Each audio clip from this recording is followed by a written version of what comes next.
I didn't have a Floyd Mayweather to stand behind me and tell me, about what's right and what's wrong. Gervonta Davis's corner. So you have Coach Calvin, and Coach Calvin is the head trainer, and you have Coach Kenny, who really specializes on preparing game plans specifically for opponents.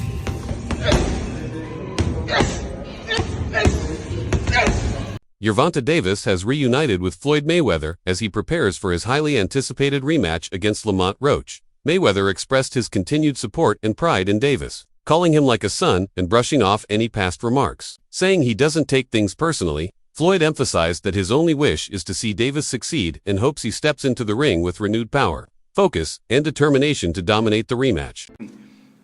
Tank Vince out on social media. He's been through a lot, throughout his life. But I take my hat off to him. I'm proud of him.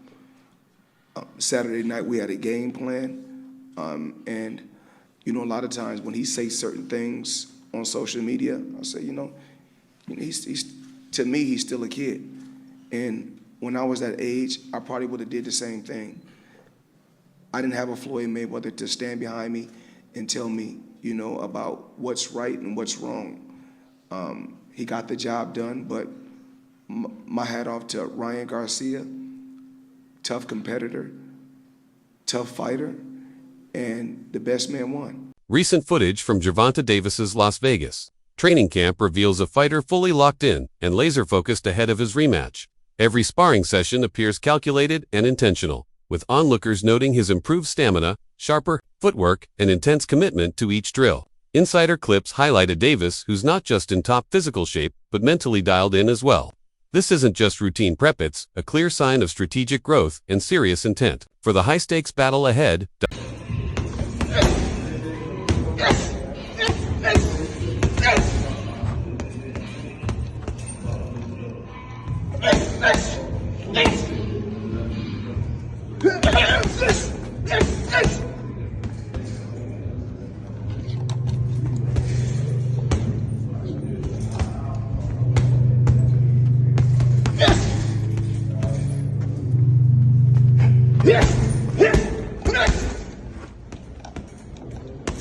when Gervonta Davis parted ways with Mayweather Promotions, Floyd Mayweather publicly voiced his support, commending Davis's ambition and his pursuit of independence, saying, "More power to him."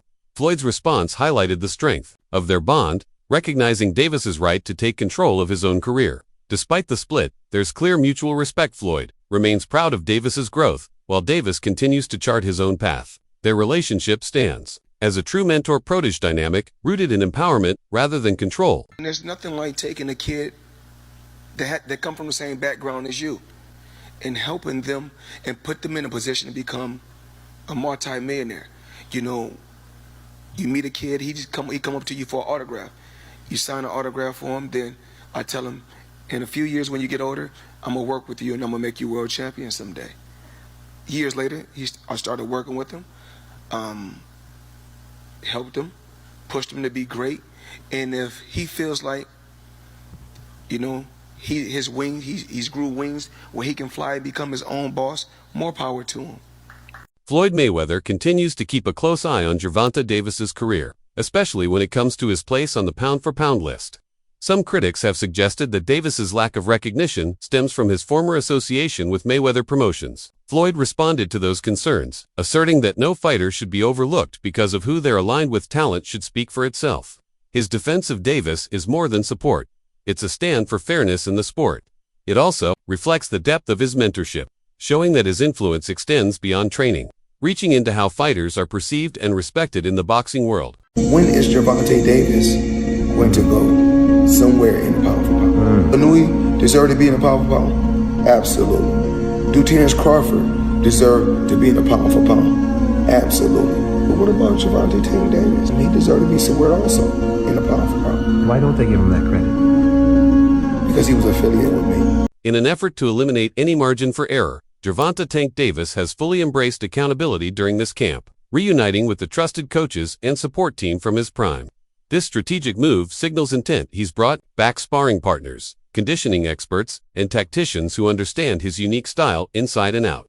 Together, they've identified the mistakes from the last fight and corrected them through intense drills. high-pressure conditioning, and scenario-based sparring. The goal is clear. Enter the rematch with no blind spots. Now, let's be honest, if you're a Tank fan, that last fight probably had you nervous. Personally, I started feeling uneasy by the third round. It just didn't look like the focused, dominant Tank we're used to. At the post-fight press conference, he admitted he didn't even know what round it was. That's not typical of him. It felt like he underestimated Lamont Roach, relying on his usual plan to wear opponents down and land a devastating counter. You could see him setting it up in the 11th and 12th. But Roach quick and sharp didn't fall for it. As a Baltimore native, I wanted Tank to win, especially with that B. Moore versus DC rivalry vibe. But even watching him yawn while getting his hands wrapped, it felt off.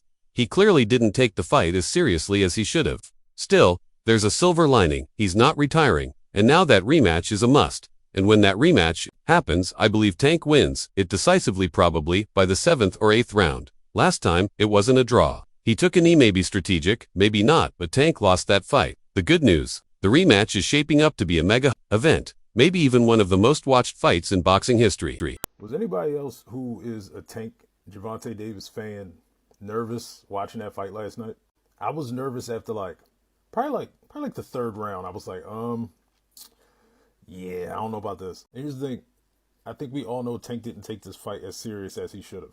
In the post-fight press conference, he said he didn't know what round it was. He said he lost track of the rounds. Like, that's not like him to do that. But I think he went in with the same game plan he typically does, where he just wears these guys down and then kind of baits them into just a crazy uppercut counter. And if you saw in the 11th and 12th round, he was going for it, but he couldn't connect it because this Lamont Roach guy, he's fast, he's quick. And as a Baltimore native, I wanted Tank to win. I wanted him to win. The whole Be More DC thing, I wanted him to win. I don't know if y'all saw when Tank was getting his hands wrapped, he was yawning. He didn't take it serious. But one silver lining is that he's probably not retiring now. He's got to take that rematch. And here's the thing, when he takes that rematch, when they do fight again, this fight, Tank's going to win this handily. He'll probably win it in the 7th or 8th. But yeah, it wasn't a draw. Tank lost that fight. Yeah, he took a knee. Strategically, he took a knee. But he took a knee. Tank lost that fight, unfortunately. But I'm excited for that rematch. I feel like it's probably going to be the most watched boxing match in history. Gervonta Davis's split from Mayweather Promotions made headlines, marked by a very public clash of Vision Davis seeking autonomy, while Floyd Mayweather emphasized structure and control. The tension between them painted a picture of mentorship, strained by professional ambition. Now with their reunion, the story takes a new turn. Many see this as more than just a reconciliation, it's a strategic realignment. Both men seem to acknowledge that the separation may have been necessary for growth, but reconnecting now shows maturity and a renewed sense of purpose as they move forward together. And I expect to get respect by letting me speak. Thank you. Floyd, I want to switch gears real quick, man. Gervonta said, I'm not signed to a single soul. So is Tank now a free agent, or is he still signed with Mayweather Promotions?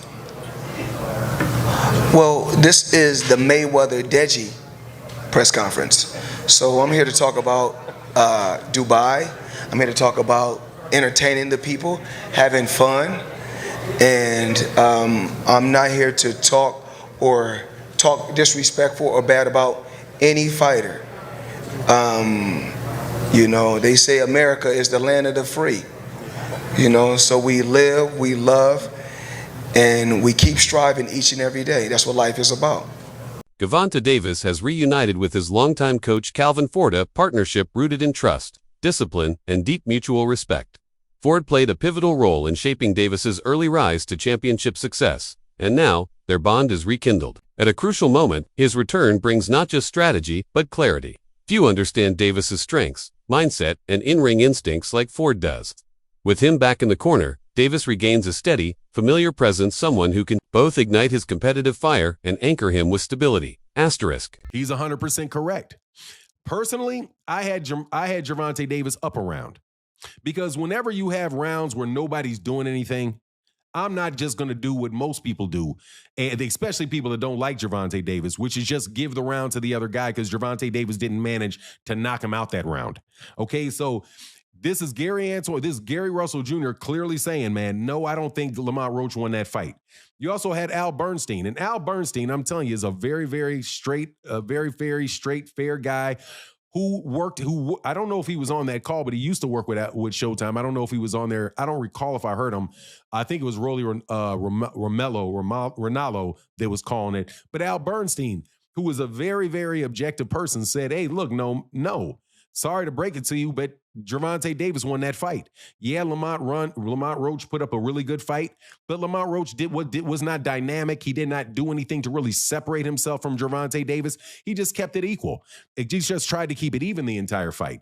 And that's not enough, again, to take the belt from the champion. Now, I do want to say that the people that thought that Lamont Roach won, I don't have any problem with that. I really don't have a problem with it at all. I personally, again, had a point for Gervonta Davis, but I could see how those swing rounds really could go, depending on who's looking at it, really could go different ways, right? The addition of Kenny Ellis brings another vital dimension to Gervonta Davis's preparation. A seasoned veteran with a sharp, tactical eye, Ellis is focused on refining technique and ensuring consistency throughout each round.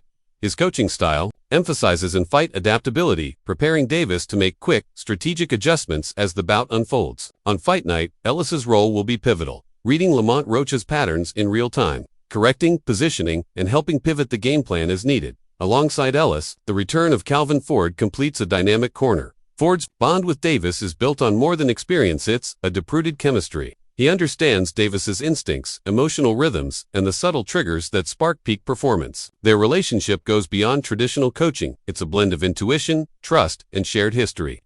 Together, Ford and Ellis offer a balance of emotional grounding and analytical precision. This camp isn't just about physical readiness, about mental reinforcement, surrounded by voices who know him best and push him hardest.